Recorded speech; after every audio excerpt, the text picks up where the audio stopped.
आत्मनिर्भर व विकसित भारताचे स्वप्न पूर्ण करणारे, जगाच्या पाठीवर भारताचे नाव कोरणारे नवभारताचे युगपुरुष आदरणीय नरेंद्रजी मोदी यांचा जोरदार टाळ्यांनी स्वागत करा।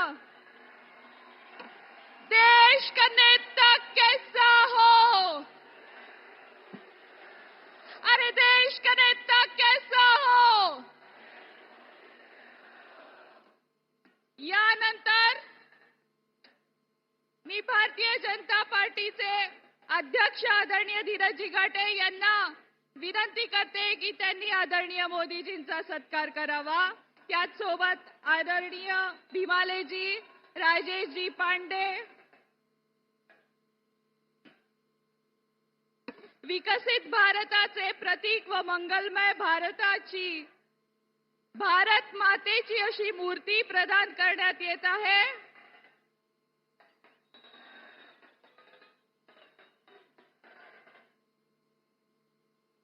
भारत माता की वंदे वंदे। यानंतर आपल्या राज्याचे उपमुख्यमंत्री आदरणीय अजितदादा पवार यांना मी विनंती करते की त्यांनी मोदीजींचा सत्कार करावा। राम मंदिराची उत्तम प्रतिकृती, त्याच्यावर महायुतीची ताकद असलेलं असा एक स्मरण चिन्ह आदरणीय दादा प्रदान करत आहेत। जोरदार टाळ्या होऊन जाऊ देत।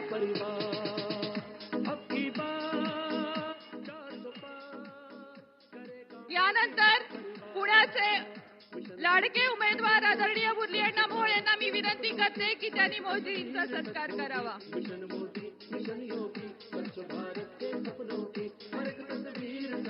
खास ऐतिहासिक अशी मराठा शौर्याची साक्ष देणारी, मोत्यांच्या तुऱ्याला आनंदाने डोलवणारी, शुभचिंतांनी नटवलेली, पंचधातूंनी सजवलेली, साक्षात तुळजा भवानी मस्तकी धारण करणारी अप्रतिम नाविन्यपूर्ण पगडी अशी नरेंद्रजी मोदी यांनी प्रदान केलेली आहे।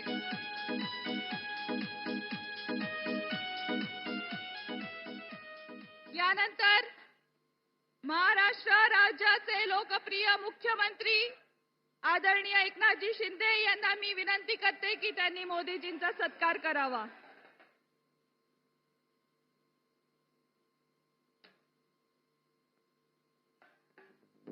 जय भाजपा नमो नमो नमो नमो नमो नमो नमो नमो जय भाजपा महायुतीचं शक्तीचं प्रतीक नमो नमो अशी संत तुकारामांची मूर्ती त्यांनी प्रदान केलेली आहे।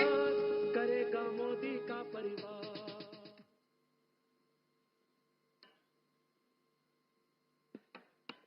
छत्रपती शिवाजी महाराज की जय भवानी।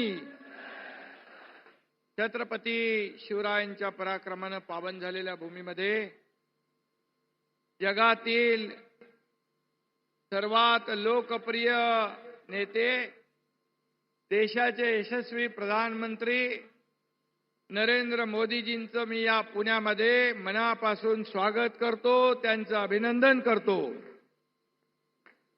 आणि मोदीजींना पुन्हा प्रधानमंत्री करण्यासाठी या देशातील 140 कोटी जनता आतुर आहे।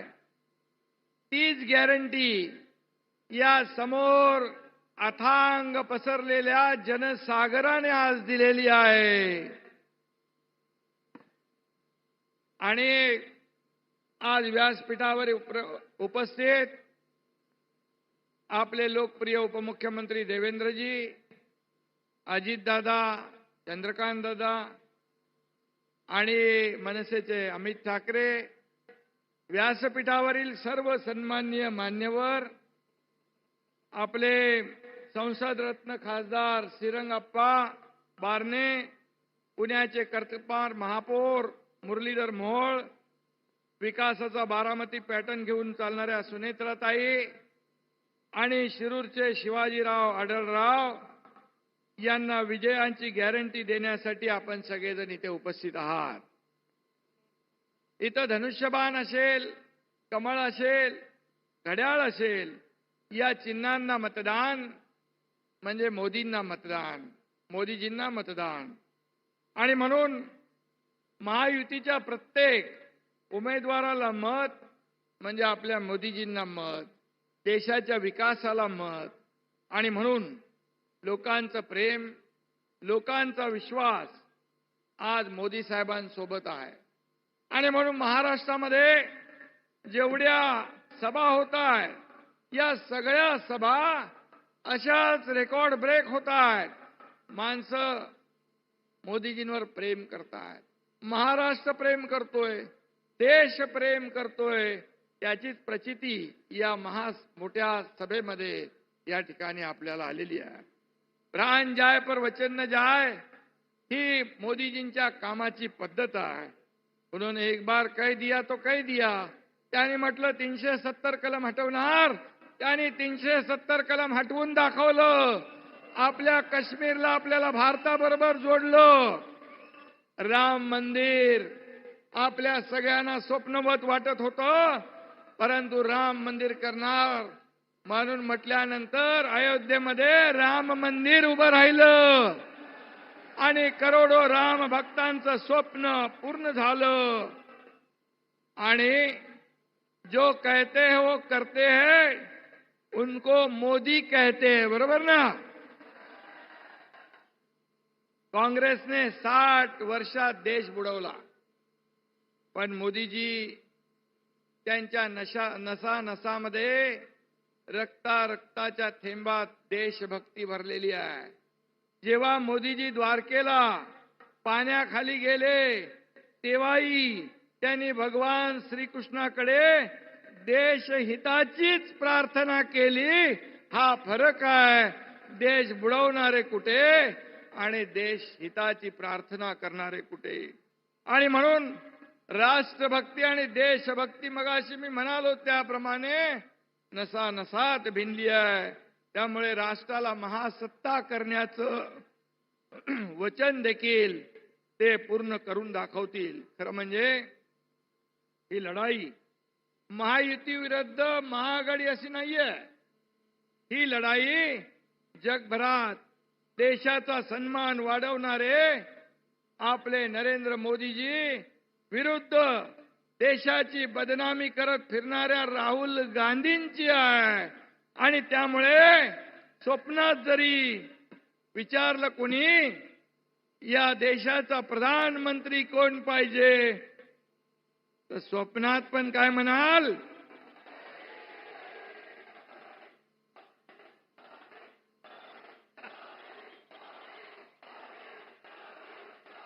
हा विश्वास आहे. आणि म्हणून विश्वास का दूसरा नाम मतलब मोदी, विकास का दूसरा नाम म्हणजे मोदी. आणि मोदी है तो सब मुमकिन है. विश्वभरामध्ये मोदीजीने देशाचा गौरव वाढवला. आणि मैं जब दावोस गया था तब वहां भी कई राष्ट्रपती, कितीतरी राष्ट्रपती, प्रधानमंत्री मला भेटले, उद्योग जगतातले दिग्गज भेटले. त्यांनी देखील आपल्या प्रधानमंत्र्यांच्या बद्दल एक आदर व्यक्त केला. आणि म्हणून आपल्या राज्यात आज 5 लाख रुपयाचा परदेशी गुंतवणूक आली. बांधवनो भगिनीनो, हे डबल इंजिनचं सरकार काम करतंय. आणि म्हणून 10 वर्षामध्ये मोदीजींनी केलेला देशाचा विकास आणि गेले 50-60 वर्षात काँग्रेसने केलेला भ्रष्टाचार याची तुलना केली तर लोक कोणाच्या मागे उभे राहतील? मोदीजींच्या मागे उभे राहतील. आज 2014 पूर्वी आपण पाहिलं तर देशात बॉम्बस्फोट, दंगली, भ्रष्टाचार, घोटाळे सगळं होत होतं. परंतु 2014 नंतर एकही बॉम्बस्फोट नाही, आणि एकही भ्रष्टाचाराचा डाग मोदीजींना लावू दिला नाही. आणि म्हणून मी आपल्याला एवढंच सांगतो की हे तो ट्रेलर है, पिक्चर अभी बाकी है. आणि म्हणून ये चुनाव राष्ट्र की अस्मिता है, देश के विकास का चुनाव है, देश के प्रगति का चुनाव है. आणि गॅरंटी या देशात फक्त मोदीजींची चालते, बाकी सगळ्यांच्या गॅरंटी फेल झालेल्या आहे. आणि म्हणून मी आपल्याला एवढंच सांगेन की मोदीजींजवळ विकास आहे, विजन आहे. विपक्षाकडे काय फक्त भ्रष्टाचार है. मोदी जी के पास राष्ट्र नीति है, विपक्ष के पास भ्रष्टाचार की नीति है. मोदी जी का विजन विकसित राष्ट्र है, जबकि देश को बांटना विपक्षियों का मिशन है. ये फर्क है. आणि म्हणून एक तरफ देश को लूटने वाले घरबेदी है, तो दूसरी तरफ देश को महासत्ता बनाने वाले नरेंद्र मोदी है. आणि म्हणून मोदी जी कहते सबका साथ सबका विश्वास. आणि म्हणून मी एकच सांगतो, मी जास्त वेळ घेणार नाही, मोदीजींना आपल्याला ऐकायचं आहे. आणि म्हणून या येत्या 7 तारीख आहे ना दादा,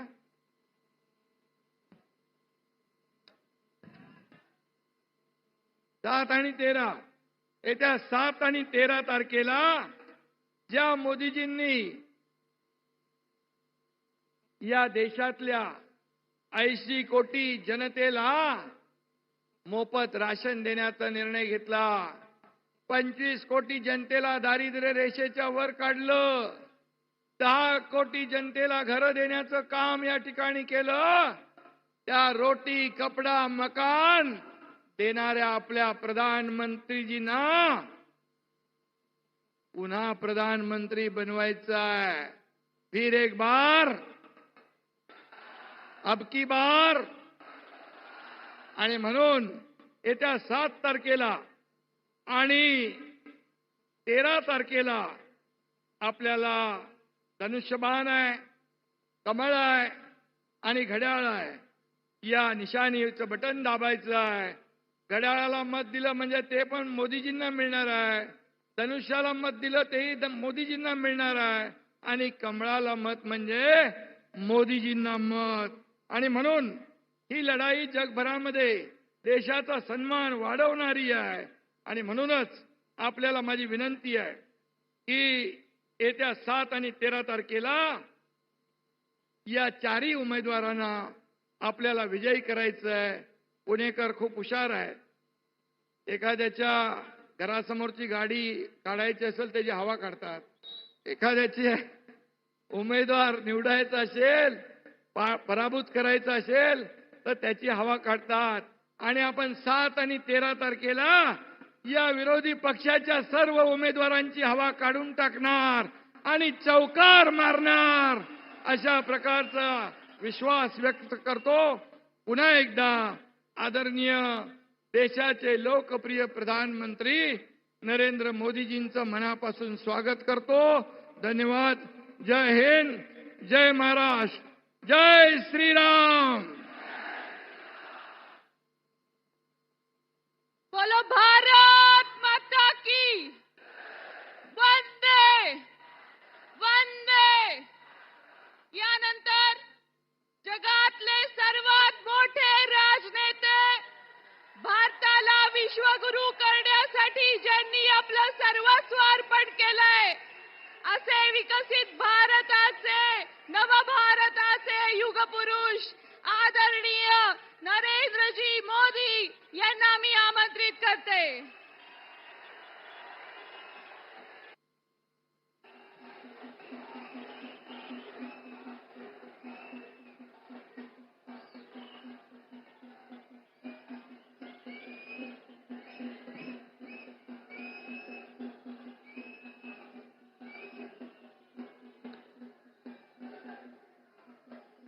छत्रपति शिवाजी महाराज की, छत्रपति शिवाजी महाराज की जय भवानी, जय भवानी। शौर्य, कर्म आणि पुण्यभूमी असलेल्या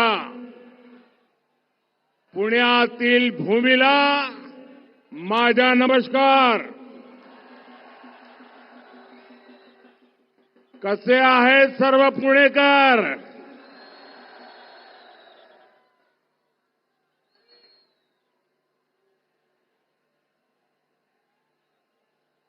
मैं देख रहा हूं जैसा केसरिया सागर लहरा रहा है।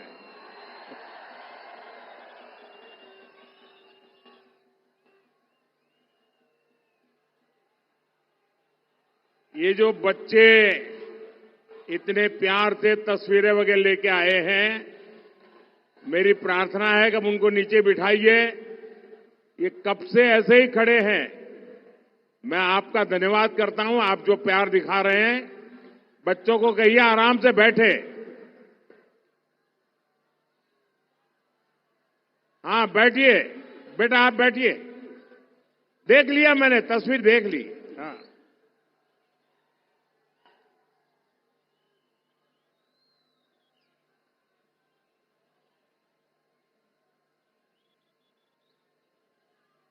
साथियों,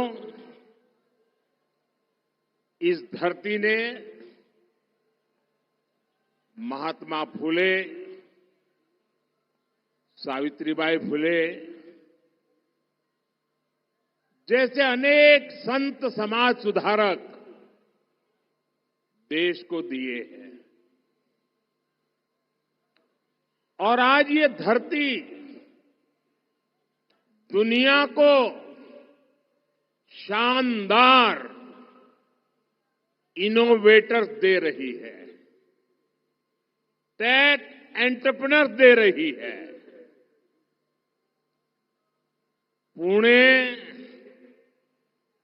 जितना प्राचीन है उतना ही फ्यूचरिस्टिक है।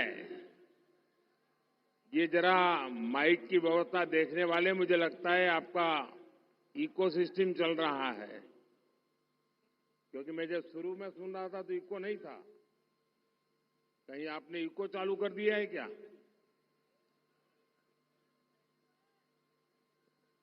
जो माइक वाले हैं सुनते हैं, जरा करेक्ट कर ले।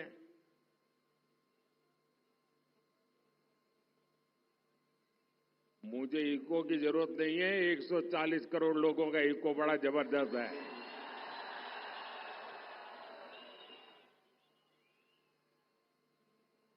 पुणे में हर क्षेत्र के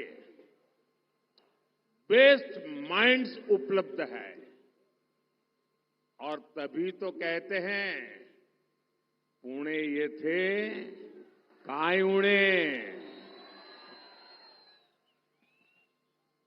साथियों, कांग्रेस ने देश में 60 साल तक राज किया, लेकिन कांग्रेस राज की सच्चाई ये थी कि देश की आधी आबादी के पास बेसिक सुविधाएं नहीं थी। और अभी तो हमें सिर्फ 10 साल आपकी सेवा करने का अवसर मिला है, सिर्फ 10 साल।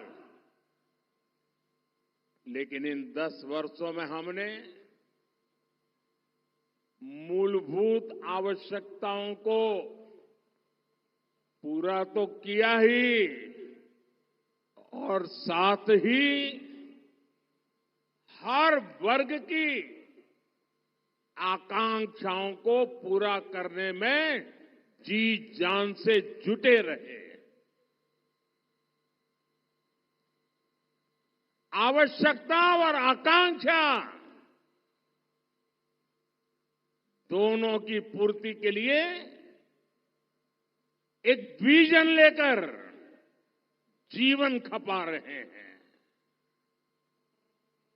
आप भी जानते हैं, कोई शहर में रहे या गांव में, अच्छी सड़कों को देखकर, आधुनिक इंफ्रास्ट्रक्चर को देखकर उसका मन प्रसन्न हो जाता है कि नहीं हो जाता है? होता है कि नहीं होता है? जरा जवाब देते भी रहिए भाई, ऐसे ही बैठे रहने का नहीं दूंगा मैं।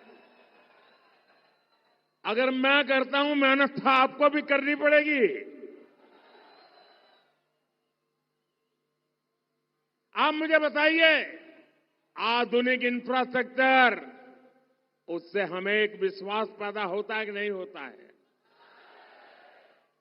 यहां पुणे मेट्रो देखिए, पुणे एयरपोर्ट का नया रूप देखिए, पालखी मार्ग देखिए, समृद्धि महामार्ग देखिए, जगह जगह को कनेक्ट करती semi high speed Vande Bharat train देखिए।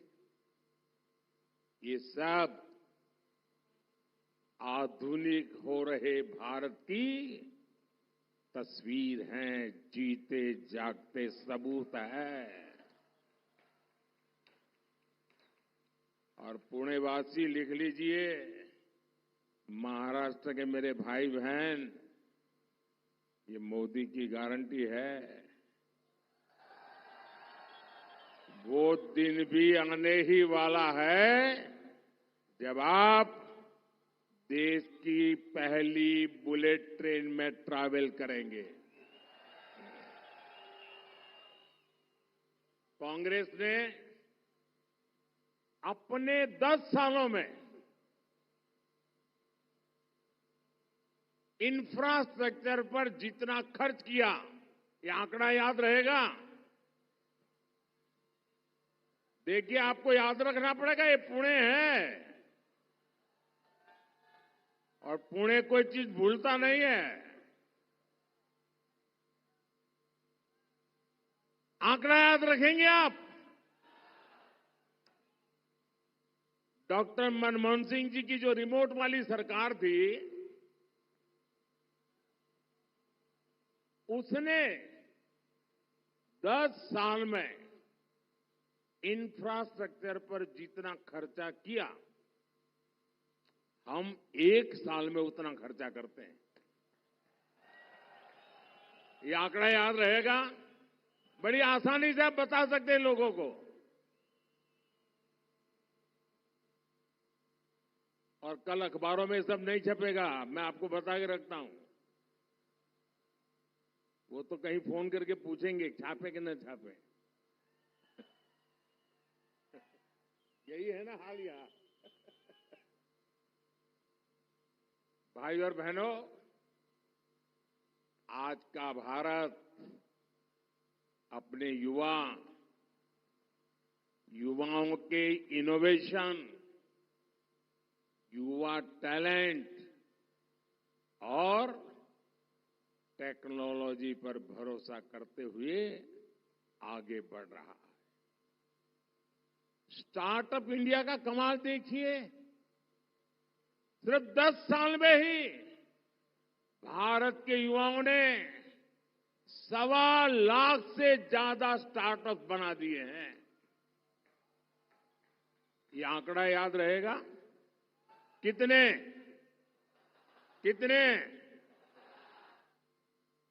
और गर्व की बात है कि इसमें से अनेक ये हमारे पुणे में है।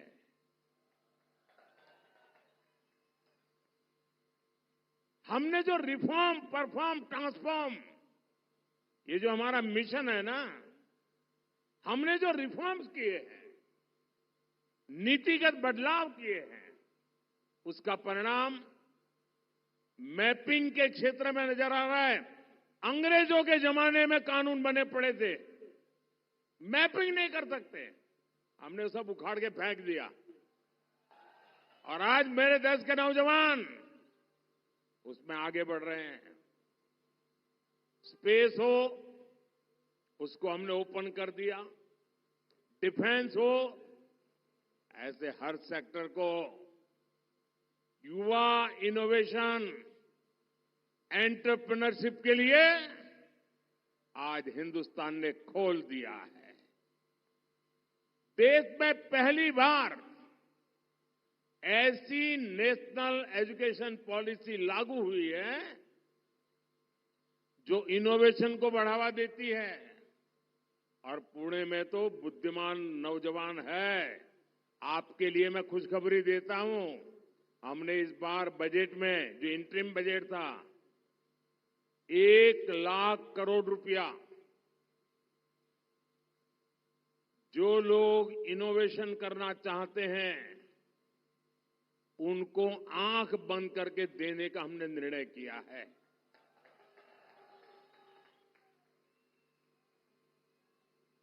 साथियों, देश दुनिया में भी अपनी दमक दिखा रहा है। आज हमारा एक्सपोर्ट रिकॉर्ड स्तर पर है, एफडीआई रिकॉर्ड स्तर पर है। और मेरे देश के नौजवान जो इनोवेशन कर रहे हैं, आज जो पेटेंट फाइल हो रहे हैं, आज हिंदुस्तान के इतिहास में सबसे ज्यादा पेटेंट मेरे देश के नौजवान फाइल कर रहे हैं। साथियों, बीजेपी का संकल्प पत्र इसी काम को नई स्पीड और नए स्केल देने का रास्ता दिखाता है। 10 साल में भारत मोबाइल फोन इंपोर्टर था। 10 साल पहले, मेरे आने से पहले, 2014 के पहले हम मोबाइल फोन इंपोर्ट करते थे। 10 साल में मेरे देश ने ये कमाल कर दी है कि आज हम दुनिया में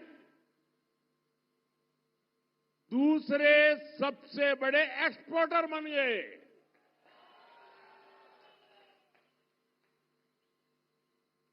और पुणे वालों, आपके लिए और एक खबरी।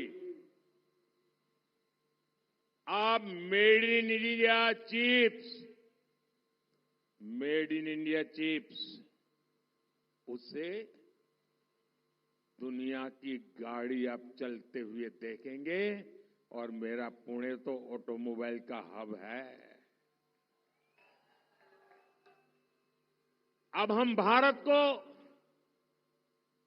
इलेक्ट्रिक व्हीकल का हब बनते देखेंगे। आज एनडीए सरकार हर सेक्टर में भारत के युवाओं को बड़े सपने देखने और उन्हें पूरा करने का अवसर दे रही है। बीजेपी का संकल्प भारत को semi conductor hub, innovation hub, उसमें मजबूती देने का है। बीजेपी का संकल्प भारत को मैन्युफैक्चरिंग हब बनाने पर है। बीजेपी का संकल्प भारत को हाइड्रोजन एनर्जी का हब बनाने का है। साथियों, ये हमारी सरकार है जिसने पहली बार देश के गरीब और मिडिल क्लास की बचत को बढ़ाने के बारे में सोचा है। अब मैं जो बातें बता रहा हूं ना, वो आप लोगों को सीधी सीधी लागू होती है, लेकिन जब तक मेरी बात सुनोगे नहीं, शायद आपका भी उस बात पर ध्यान नहीं गया होगा। काम कैसे होता है, मैं एक एक चीज, छोटी छोटी चीजें आज आपके साथ बात करने के लिए आया हूं।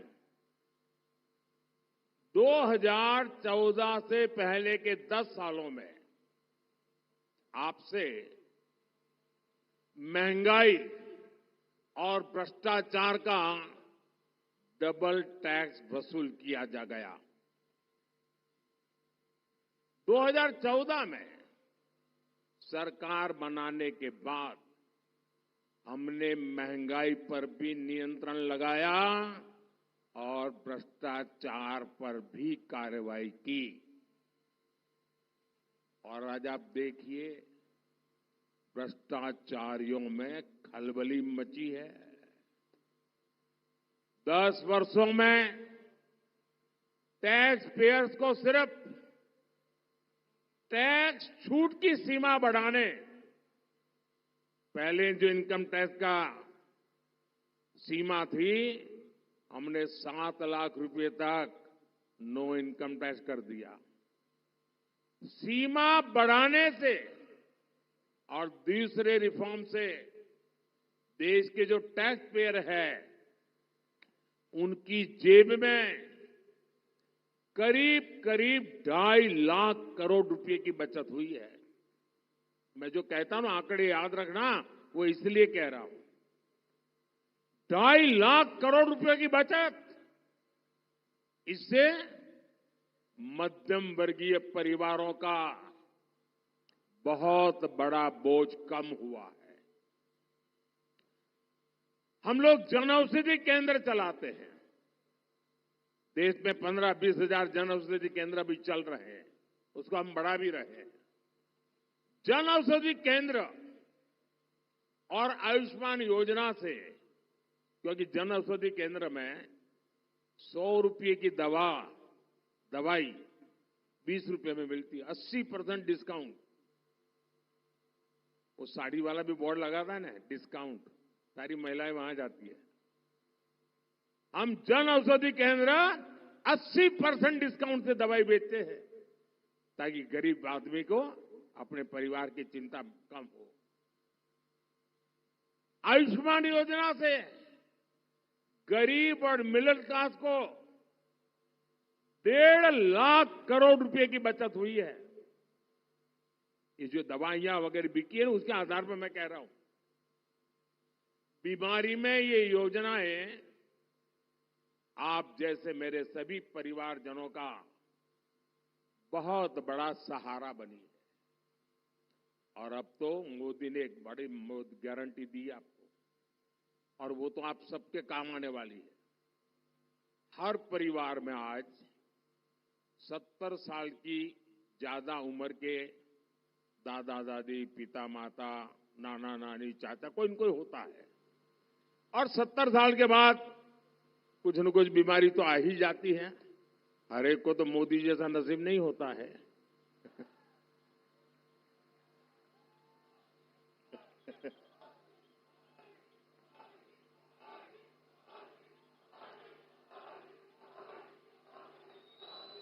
अब जो मेहनत करने वाला, कमाने वाला परिवार में व्यक्ति है, उसके सामने दुविधा रहती है, चिंता रहती है।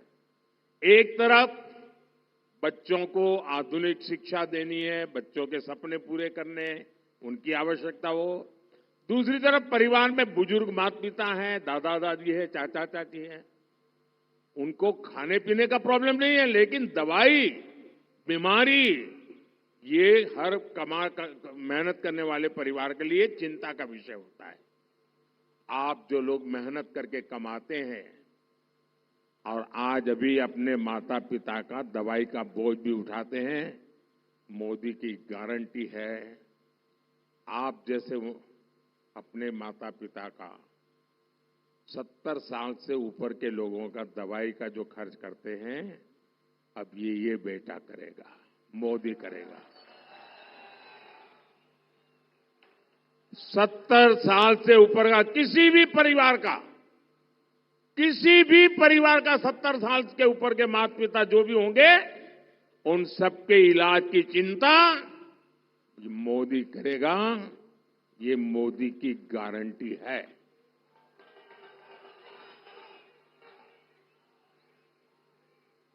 साथियों, सस्ते डेटा से भी आज मोबाइल फोन के बिना जिंदगी असंभव हो गई है।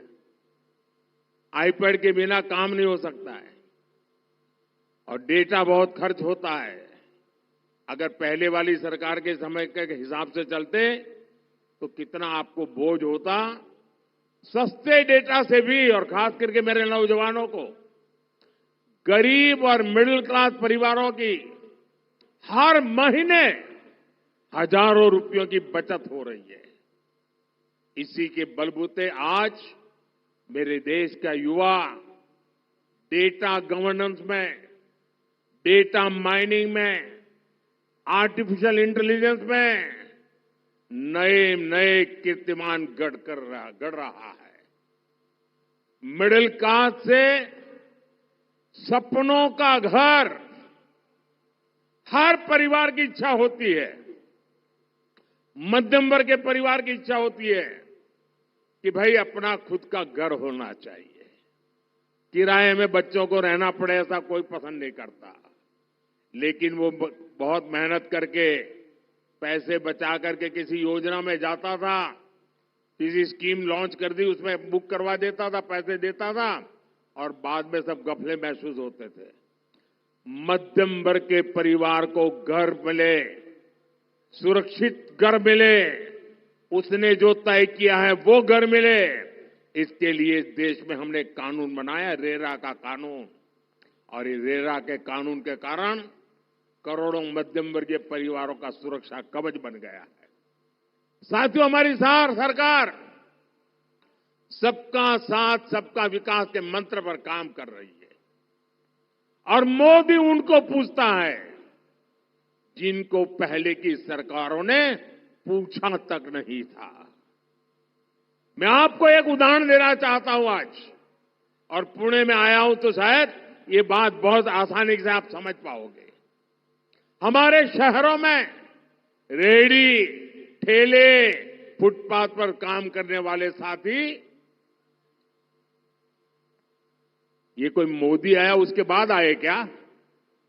पहले भी थे, लेकिन इनमें ज्यादातर साथी गांव से आए हैं, एससी, एसटी, ओबीसी समाज से आए हैं। उसमें हमारी बहनें काम करती है।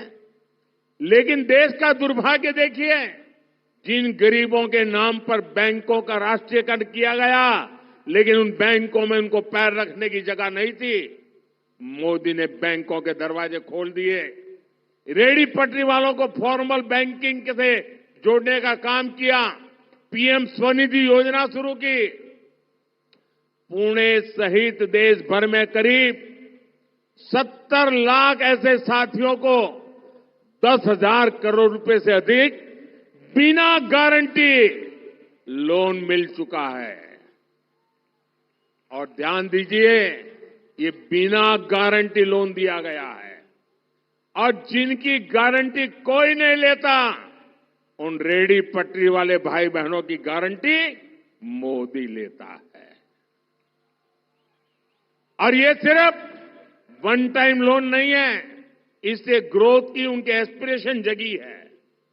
एक लोन चुकाते हैं तो फिर 2 गुना नया लोन मिलता है और वो अपने छोटे बिजनेस को और बड़ा बनाते हैं।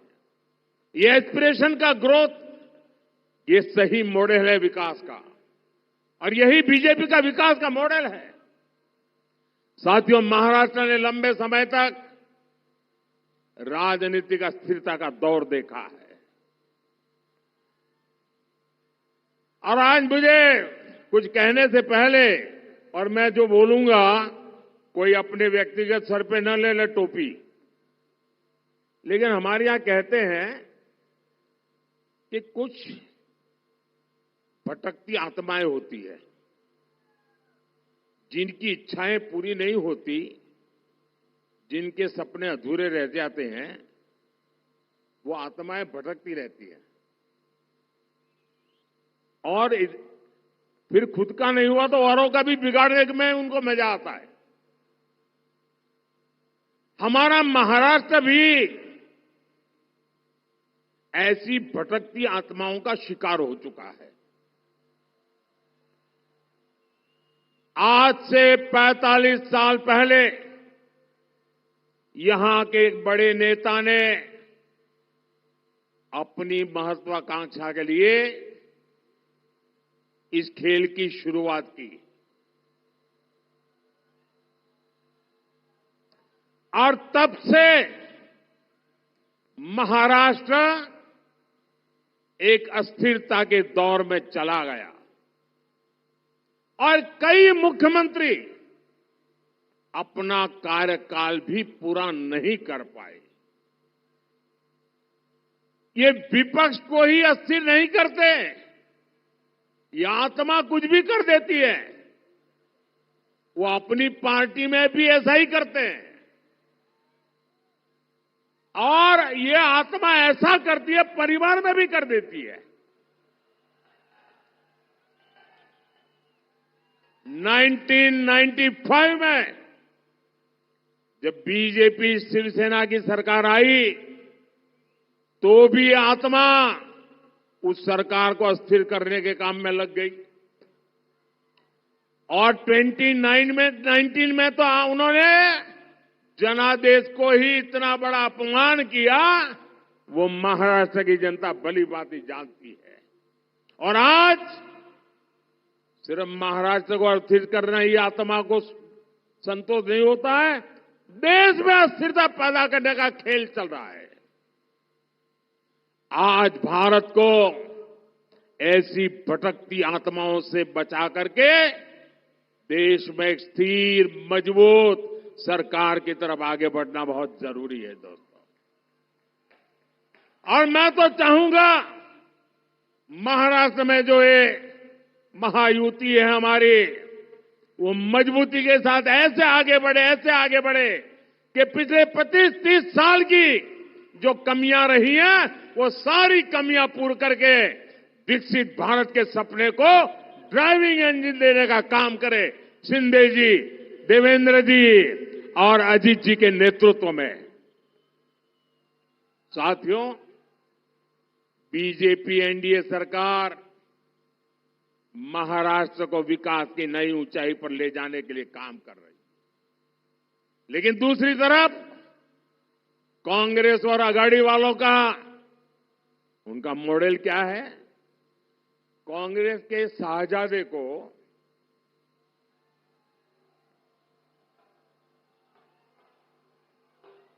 अब मजा आया आपको। इसी इंतजार में घर से निकले थे क्या?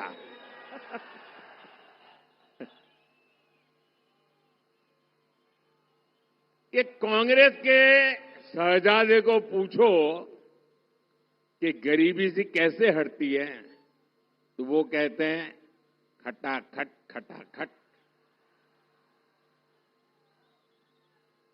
शहजादे को पूछो ग्रोथ कैसे होती है, तो वो कहते हैं ठकाठक ठकाठक। शहजादे को पूछो कि विकसित भारत बनाने का कोई प्लान है, तो वो कहते हैं टकाटक टकाटक। साथियों, दुनिया आज कह रही है कि इंडस्ट्री 4.0 को भारत लीड करेगा, लेकिन कांग्रेस भारत को लाइसेंस कोटा राज की तरफ धकेलने में जुटी है। कांग्रेस के शाहजादे की बातें खतरनाक है। खुद कांग्रेस के लोग इनके कारण कांग्रेस छोड़ करके निकल रहे हैं। नौजवान जिन्हों जिंदगी के 15-20 साल महत्वपूर्ण वर्ष कांग्रेस को दिए, वो आज कांग्रेस छोड़ करके निकल रहे हैं और आकर के एक बात कहते हैं, वो कहते हैं कांग्रेस को माओवादियों ने कब्जे में ले लिया है। एक समय था जब रेडियो खरीदना हो ना, रेडियो तो लाइसेंस लेना पड़ता था। बिना लाइसेंस रेडियो नहीं रख सकते थे। क्या आप दुनिया को उस जमाने में ले जा सकते हैं क्या? ये लाइसेंस राज में देश को ले जा सकते हैं क्या? क्या हमें फिर से लाइसेंस राज चाहिए क्या देश में? भाइयों बहनों, मोदी का तो ड्रीम है। मैं जो 2047 विकसित भारत की बात करता हूं ना, मेरी इच्छा क्या है मैं बताता हूं। ये मेरे दिल में पड़ा हुआ है। एक, मध्यम वर्ग और ऊपर के जो परिवार है, उन परिवारों में से ये सरकार की किच पूरी तरह बंद हो जानी चाहिए। सरकार उनकी जिंदगी से निकलनी चाहिए। ये सरकार को आदत हो गई है हर किसी को टांग अड़ाओ। मैं इसमें से सरकारों को बाहर निकालना चाहता हूं और गरीब को जब जरूरत पड़े सरकार 24 घंटे मौजूद होनी चाहिए। वरना आज ये कागज लाओ, वो कागज लाओ, ढिकना लाओ, फनाला लाओ, ये करो, वो क्या है मतलब भाई? कब तक ये मध्यम वर्ग के लोगों को परेशान करते रहोगे? और मेरे मन की इच्छा है 2047 तक जब देश विकसित भारत बनेगा, ये सारी किचपिच चली जाएगी। दोस्तों, आप जैसे परिश्रमी लोग जो दिन रात मेहनत करके अपना परिवार आगे बढ़ा रहे हैं, देश के विकास में योगदान दे रहे हैं, अब ये साहजादे की नजर आपकी मेहनत की कमाई पर पड़ी है। ये लोग अब कह रहे हैं कि आप जो वेल्थ क्रिएट करते हैं, आप जो कमाते हैं, उसका एक्सरे करेंगे। आपके लॉकर का एक्सरे होगा, अंदर क्या पड़ा है। आपके घर का एक्सरे होगा, अंदर क्या पड़ा है। एक्सरे होगा कितनी गाड़ियां हैं, एक्सरे किया जाएगा। आपकी संपत्ति, आपके पास जो स्त्री धन होगा, उसकी जांच होगी। आपके मंगलसूत्र की जांच होगी। साथियों, ये कांग्रेस के महाशय कह रहे हैं कि इनहेरिटेंस टैक्स लगाने की सोच रहे हैं। मतलब आपने जो संपत्ति अर्जित की है, हिंदुस्तान का हर मां बाप उसके मन में इच्छा रहती है कि मैं जो कुछ भी कमाता हूं कुछ न कुछ बचाऊं, ताकि मरने के बाद अपने संतानों को कुछ दे करके जाऊं। हर मां बाप ये चाहता है, खुद खर्चा नहीं करता है, पैसे बचाता है अपने संतानों को देने के लिए। अब आप नहीं दे पाएंगे। आपके पास अगर 2 घर है तो ये घर ये कब्जा कर लेंगे। 2 गाड़ी है तो 1 गाड़ी कब्जा कर लेंगे। खेत 10 एकड़ का है तो 5 एकड़ गया। और आधे से अधिक 55% टैक्स लगा करके वो लूटने की बात कर रहे हैं जी। यानी जीते जी तो लूटते हैं, मरने के बाद भी लूटने के खेल खेल रहे हैं। यानी आप कुछ तय नहीं करेंगे, सब कुछ कांग्रेस तय करेगी। क्या 140 करोड़ का देश ऐसे चल सकता है क्या? क्या ऐसी चीजें हमें मंजूर है क्या? हम ऐसी चीजों को चलने देंगे क्या? ऐसे माओवादी प्लान सुनकर कौन यहां इन्वेस्ट करेगा? कौन स्टार्टअप को लगाने की हिम्मत करेगा? साथियों, मोदी आज जो कुछ भी है, बाबा साहब आंबेडकर ने जो संविधान बनाया ना, उसके कारण एक गरीब का बेटा आज प्रधानमंत्री बन पाया है। और कांग्रेस ने हमेशा बाबा साहब का अपमान किया। वही मोदी के लिए बाबा साहब और उनका संविधान किसी ईश्वर से कम नहीं है। ये भाजपा ही है जिसने संविधान दिवस मनाना शुरू किया। और जब पार्लियामेंट में मैं संविधान दिवस मनाने के लिए प्रस्ताव लेकर के आया, ये कांग्रेस पार्टी ने घोर विरोध किया। उन्होंने कहा 26 जनवरी तो मना रहे हैं, संविधान दिवस मनाने की क्या जरूरत है? बाबा साहब आंबेडकर के प्रति उनके मन में क्या भाव है, इसका यह उदाहरण है। ये भाजपा ही है जिसने बाबा साहब से जुड़े स्थानों को पंच तीर्थ के रूप में विकसित किया है। बाबा साहब की भावना के विरोध जाकर अब कांग्रेस और इंडिया गाड़ी वाले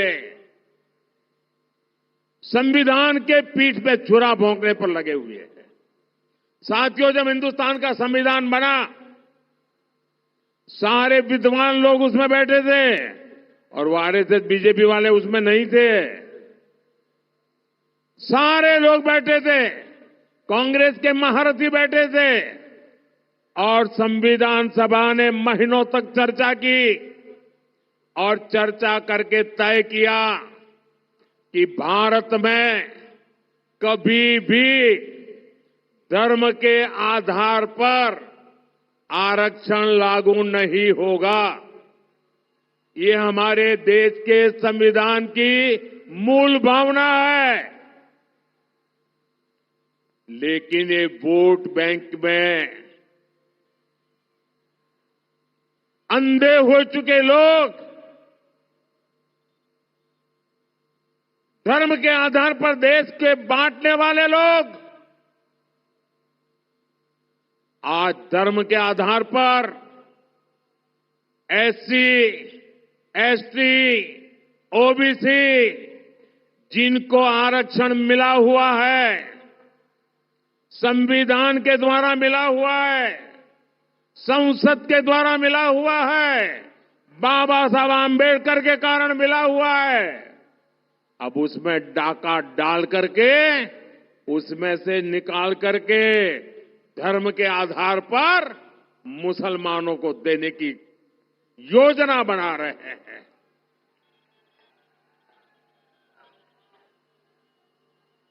क्या इस देश का कोई दलित आरक्षण के हक को छोड़ करके मुसलमानों को दे सकता है क्या? इस देश का कोई भी आदिवासी आरक्षण के हक को छोड़ करके मुसलमान को दे सकता है क्या?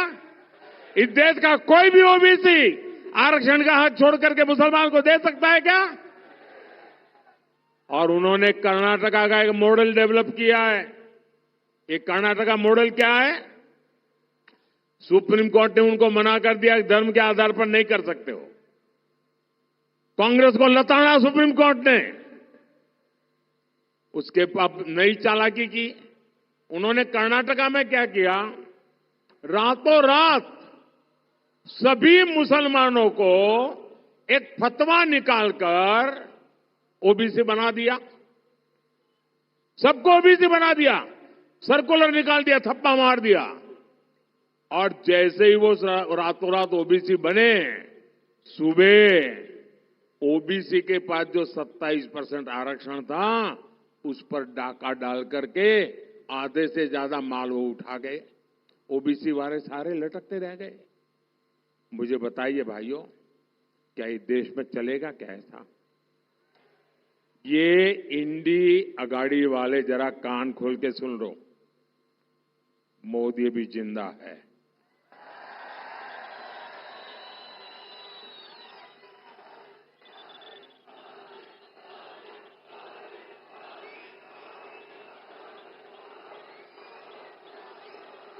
ये कान खोल करके सुन लो साहजादे, ये जब तक मोदी जिंदा है धर्म के आधार पर आरक्षण नहीं होने देगा। ये देश नहीं होने देगा। और जो ये मनसूबे रखते हैं उनको हमेशा हमेशा के लिए ये देश राजनीति के नक्शे से मिटा देगा जी। जब तक मोदी है, इंडिया गाड़ी वालों की सारी साजिशें नाकाम हो करता रहेगा। साथियों, कांग्रेस शासन की एक और पहचान रही है, आतंकवादियों को खुली छूट।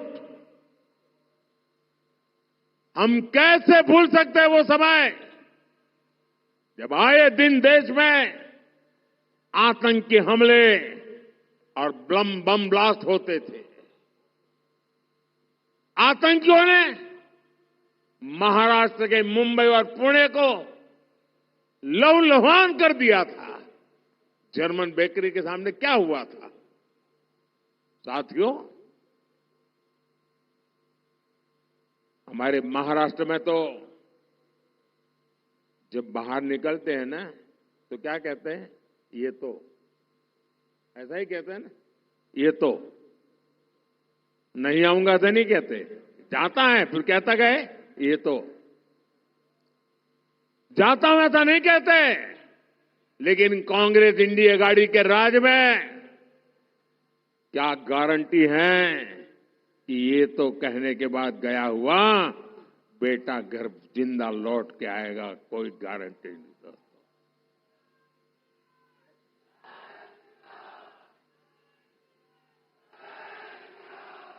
10 साल पहले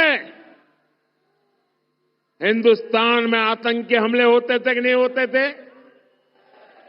मुंबई में आए दिन बम धमाके होते थे कि नहीं होते थे? काशी में बम धमाके होते थे कि नहीं होते थे? अयोध्या में बम धमाके होते थे कि नहीं होते थे? आज बंद हुए कि नहीं हुए दोस्तों? आज बंद हुए कि नहीं हुए? जो यहां पड़ोस में से ये धमाके फमाके करने की आदत हो गई थी ना, और जो आतंकवादी भेजते थे उनको आज आटे के लाले पड़ रहे जी।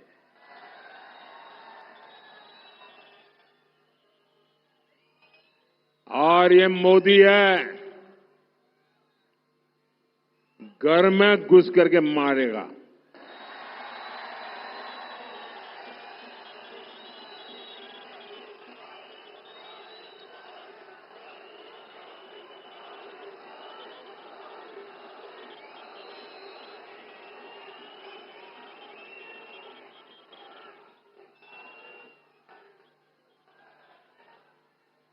ये पीएफआई के लोग, आतंकी साजिश करने वाले लोग, बहुत बड़ा संगठन, शस्त्रों की ट्रेनिंग, आए दिन देश में धमाके करते रहना,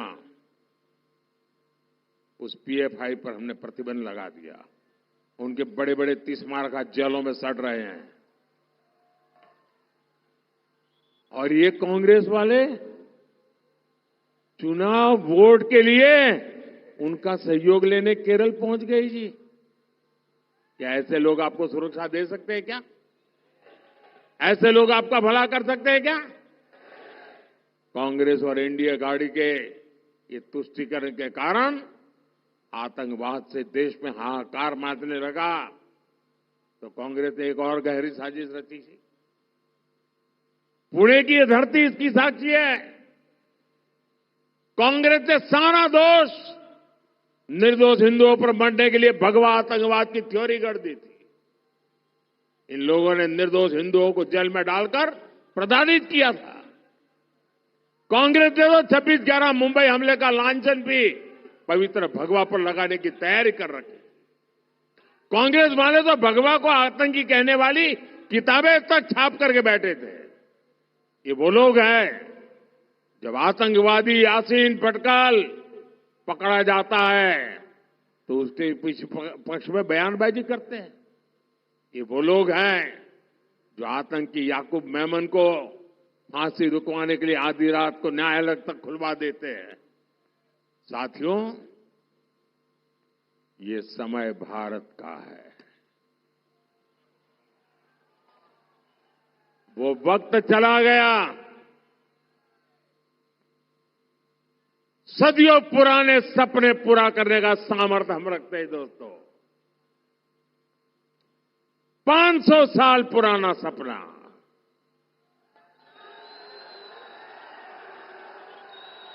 कितनी पीढ़ियां चली गई,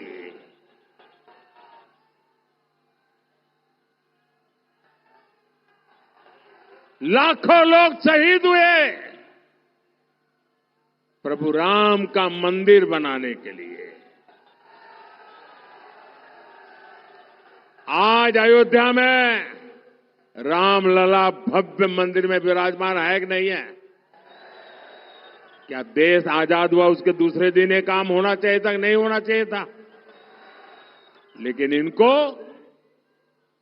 वोट बैंक की राजनीति, और आप देखिए अयोध्या राम मंदिर के प्राण प्रतिष्ठा का निमंत्रण मिला, उसको भी ठुकरा दिया।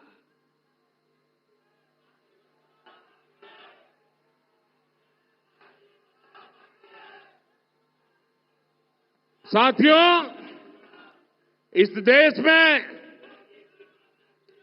ये जितनी बातों को लेकर के कांग्रेस ने देश को गुमराह किया इतने सालों तक, अब देश सपने भी लेकर के चलता है, संकल्प लेकर के भी चलता है। और साथियों, मैं आपको विश्वास दिलाता हूं, आपके सपने ये मोदी का संकल्प है।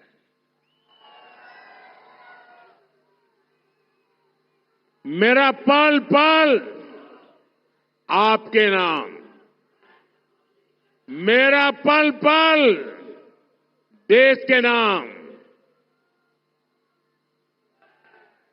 मेरा भारत, मेरा परिवार, और आपके लिए 24/7, आपके लिए 24/7 फॉर 2047, ये मोदी की गारंटी है।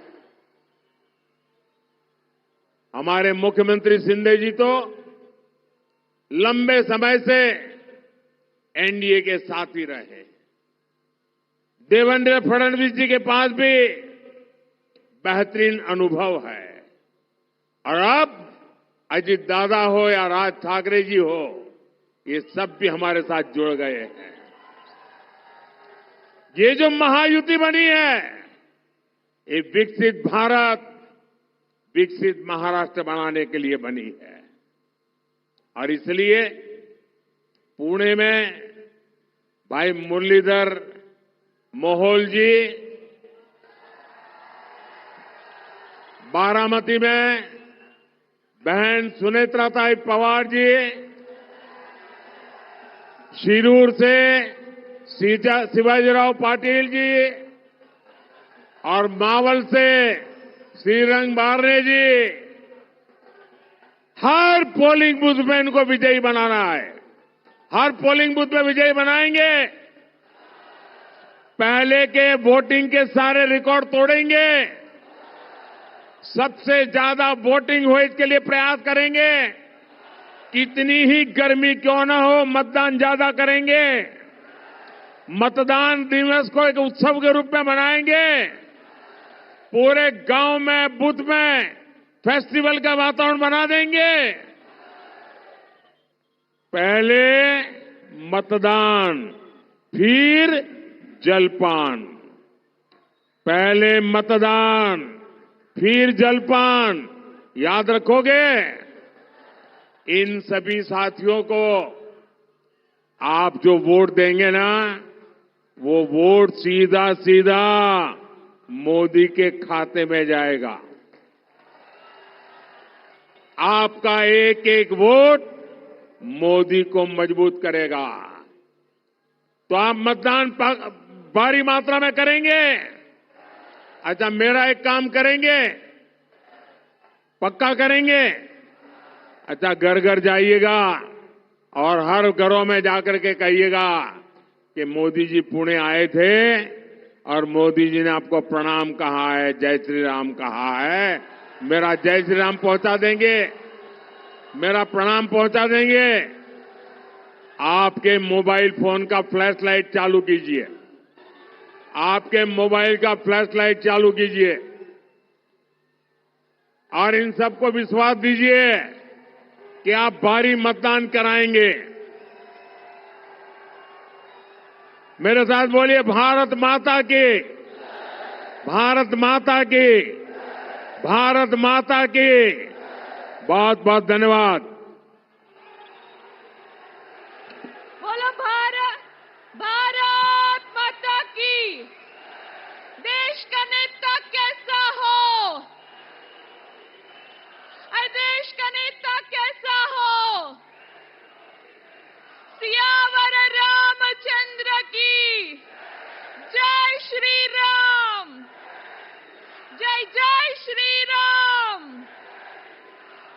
श्री राम। बोलो भारत माता की। देश का नेता कैसा हो? अरे देश का नेता कैसा हो? अब की बार, अरे अब की बार